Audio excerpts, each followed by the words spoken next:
Greetings to my fellow peace blunderers, and today we're delving into a very intriguing piece of chess history, something that I wanted to cover for a while now, actually. Now, this game that I'm about to show you has become very, very infamous over the last couple of decades, and surprisingly, not so much because of the names of the players involved. You know, you might have heard of these guys, Einstein and Oppenheimer, but no. It has become infamous mainly because a lot of people believe it's actually a hoax. People are not sure whether this game took place or not. Now, why do some people believe it was maybe a hoax? Let's get right into it. Before I cover the game itself, I want to give it context, because it is the context that makes this game so much juicier, and it gives this game this aura of mystery that is so alluring. Now, what's the point? The point is the following. This game allegedly took place, of course, between Albert Einstein and Robert Oppenheimer, some of the greatest minds that humanity has ever had, at least in the 20th century.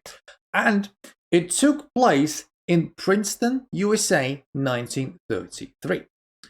There are a lot of problems with that statement because, according to different biographical data, yes, Albert Einstein was in Princeton in 1933, although he only moved to Princeton in autumn of 1933, October to be precise. And Oppenheimer was at that time 3,000 miles away on the opposite coast of the USA. If you know, Princeton is East Coast, where Einstein was, and Oppenheimer is West Coast in California. He was at Berkeley at the time. I guess I just mixed them up. So yeah, for me, this is the West and the left. For you, this is the right, this is the East. Doesn't matter. Now, how plausible is that Oppenheimer took a trip somewhere in late 1933 from Berkeley to Princeton? It's possible, but, not very likely. On top of that, the first time this game was ever mentioned even was in a German magazine called Pleasure of Chess, all the way 26 years after the game allegedly happened in 1959. And even in that magazine, the author was like, look, I'm giving this game, I'm not giving you much detail about the circumstances in which it happened. I think it happened, I'm not so sure, but there's the game. I need to print out something in the magazine, there's the game. And over time, a lot of other chess magazines in other countries in different languages started picking up on that game and publishing it as is. They were like, this game definitely happened. They completely omitted the fact that author was uncertain about the game ever taking place. Just no, this game just happened. We printed out and we stayed. It was in Princeton, USA. Who even came up with a Princeton, USA 1933 place and date? I am not sure. I tried researching it. Maybe you can give yourself a better try, but yeah, I don't know, but still. And finally, it does not appear that this game ever gets mentioned anywhere outside the chess publishing industry before 1959. Albert Einstein never brings it up in any of his biographical works or statements or whatever. Neither does Oppenheimer, which makes the fact of this game ever taking place even less and less and less likely. But hey, it's a nice story and it may have happened. We're not going to disprove it, and we will never likely be able to disprove it. Stranger things have happened throughout history. Why couldn't this game between these two geniuses take place? It surely could. And the very last thing before I get on with the game, I want to know your guys' opinion. What do you think? Has this game ever happened? Has it not? Write down in the comments below. Also, while we're at it, please don't forget to like and sub and comment and all that jazz if you're having fun watching this. Now, about the game. It has this strange mix of people at the beginning looking like they know what they're doing, they look like really strong players, but then after some moves, they make some decisions which make you instantly go, nah, these are just two randos, two amateurs, but in chess terms, of course. A lot of respect goes to Einstein, who plays as white, and Oppenheimer, who plays as black, of course. Now, we're starting out with e4, e5, unsurprisingly for this level, for any level, really. Knight of 3, knight e6, bishop b5, Ruy Lopez, the most principled stuff. And like I said, we look at the first moves, a6, bishop a4, b5, bishop b3, knight f6. This could be easily game against Carlsen and Caruana. You just wouldn't know. You wouldn't be able to tell. Again, castles, very, very surprising. For an amateur especially, if you don't know your theory, if you just, if you don't play chess very often, if you just know how the pieces move, your instinct would be to protect the pawn, unless you just blunder it. Play something like d3, which is again a normal move, one of the main moves, but castles just wow. It just goes to show that if this game really did take place, then Einstein had some proper grasp on opening theory. And don't forget, this is 1933. We're talking about 90 years ago. Bloody hell. Time flies. I was only 12 at the time. Now, Oppenheimer doesn't fall behind, though. Knight takes c4, very good. Rook e1 attacking the knight, very good. d5 defending the knight, also very good. The position remains equal. White is, of course, slightly better because it's white and it's like a Ruy Lopez-y kind of position. So, yeah, makes sense. This is, however, where Einstein makes the first slip up and Oppenheimer gets a chance to claim an advantage. The move that the engine suggests is your very normal knight c3, developing a piece, challenging that knight, it's all fine and dandy. White is slightly better. But Einstein played also a move that is understandable, just doesn't really affect much in this position, which is a4. Now, a4, conceptually nothing wrong with it. When b5 gets played by black, a4 is usually a good choice. You want to put pressure on the queen side, maybe open some things up, etc., etc. For example, if you take on b5, you cannot take back as black instantly because your rook is hanging. That's one of the ideas, right? However, in this position, it's not as great because Oppenheimer has this one move that grants him an advantage. And I do encourage you to pause the video if you want to find it, because I'm about to spoil it in 3, 2, 1. The move that Oppenheimer should play to be better here is bishop c5. And now, oopsie daisy, the f2 pawn isn't feeling that good anymore. The rook went away from f1 to e1 and of course no longer defends the pawn.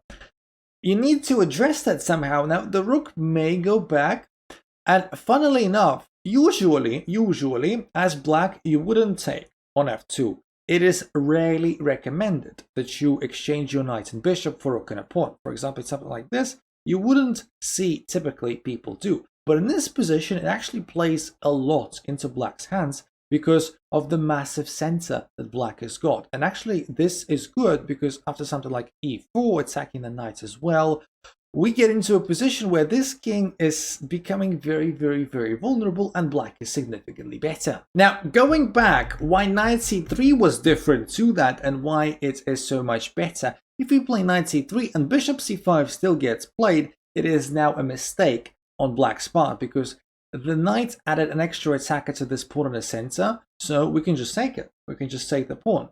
And if you think, well, but black can also take this pawn now actually in two ways. If knight takes, actually we're winning as white because this knight is hanging, don't forget, hanging with check and with the fork. And our threat is just more dangerous than black's. At the same time, if you take with the bishop and you do it with a check, it's more or less the same story. Okay, so king f1, this knight is still hanging with check and a fork. Don't forget, this knight is hanging now. You can probably take the rook, but I can still take this knight, I can still take this, I can still take this. It's not good. So yeah, very interesting chain of events there. It did not happen now. None of it happened. Unfortunately, or fortunately, I don't know. Depends on what you want. a4, bishop c5, the only move to give Oppenheimer an advantage, did not happen. Bishop c5 was not played. What was played was a move that's like, okay. So basically, in a very amateurish style, Oppenheimer, again, if this ever happened, just decided to overfocus on the part of the board that was immediately threatened, not look at the entirety of the board, just focus on the queen side. That's too many arrows. And decided to address the threat of b5, just play b4, right? So now this is a non-threat. And the position comes back to equal, basically. But it's not going to stay that way for much longer because after d3, which is very good, very instinctive, this knight is very annoying, let's kick it out, Oppenheimer this time committed, again, not a blunder, but a significant error. So what needs to happen, of course, the knight needs to retreat, and knight f6 is completely fine. You might say, well, this pawn is hanging, and yes, it's true, more attack than defense, takes with check. But don't forget that Oppenheimer already had an extra pawn, so basically it's back to equal material, and black is actually just slightly better with like minus 0.2, because we can now block this check with the bishop. Black is very solid, nicely developed, and this rook is kind of misplaced because this bishop to d6 move is more or less bound to happen, and white is going to be losing a tempo, bringing that rook back somewhere, so it's not very nice. The position is solid, black is completely safe. However, instead of knight f6, which was the correct idea, Oppenheimer played knight c5. Why? I don't know. I don't know why. Maybe he wanted to threaten that bishop. Maybe he just liked the idea of having the bishop pair if he ever knew that bishop pair was a thing. I don't know. I don't know. It's amateur's game. Now, the problem with knight c5 instead of knight f6 is that this pawn now on d5 doesn't get sufficient defense. Knight on f6 was doing a great job at protecting that pawn on c5. Of course, it doesn't do that. And now, if we got this position with knight takes c5, knight takes, rook takes with check, the same kind of position, after that same bishop e6 blocking, this pawn isn't sufficiently defended anymore because the bishop is pinned, don't forget, so we can just take it, and white is much better, just upper pawn is, has the initiative. But again, it did go a slightly different route. Going back a little, so after knight c5, which was played, knight takes e5 did happen, but instead of the recapture that we looked at, Oppenheimer, interestingly enough, played knight e7, which isn't a bad move. Actually, engine values knight e7 and knight takes c5 equally. It's pretty much the same thing in terms of quality. It's an interesting idea, not trying to exchange in the center and bring the rook in the center, not allowing that. The retreating, a bit more compact. Okay, slightly in trouble, but hey, interesting thought. White is slightly better, and after queen f3, putting pressure on that f7 square, which is trick as old as any, white is gonna become so much better. So much better after black's next move. After this move, played by Oppenheimer, allegedly, Ben Feingold would choke on his parrier, because guess what he did to protect f7? Never play, correct, if you got it, f6. Now, f6 does protect the pawn, which was on f7, now on f6, but it just completely dismantles black's position. Never play f6 exactly because of this game and just hundreds of other games. f6, when played, exposes the king massively on the light squares, which Einstein is going to take advantage of immediately with queen h5 check. And now this is not a pleasant position, Two legal moves available.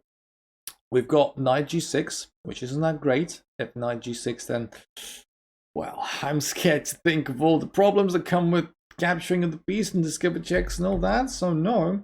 g6 is the more, acceptable alternative, but not as good, because, the tactical trick and the only winning move for white, which isn't that hard to find, honestly, is knight takes g6. This is the very famous pattern, again, as old as, the world. And this is a pattern that you should know as a beginner, intermediate player, any player. Remember, f6, check with the queen, they block with the pawn. Usually, we can capture that pawn with the knight on g6, if we have that knight, because when they retake, the rook is up for grabs. And this is how the game went. Now, at this point, it suffices to say that this game is terribly lost for black. And only some sort of amateurish terrible mistake from Einstein would be able to turn the tides of the game around back into Oppenheimer's favor, which, Oppenheimer would be hoping for. Did it happen? Let's see. Spoiler alert, it didn't. The rest of the game actually isn't that instructive, nor is it that, spectacular. It's just Einstein winning. Einstein winning up until the point Oppenheimer resigns. So Oppenheimer is basically making moves at this point. He understands probably that this position is terrible, takes the bishop on b3, which, is a move that, he could play, take the bishop, sure, why not. Takes queen d6, developing the queen a little bit, trying to defend that pawn, perhaps, sure, fine.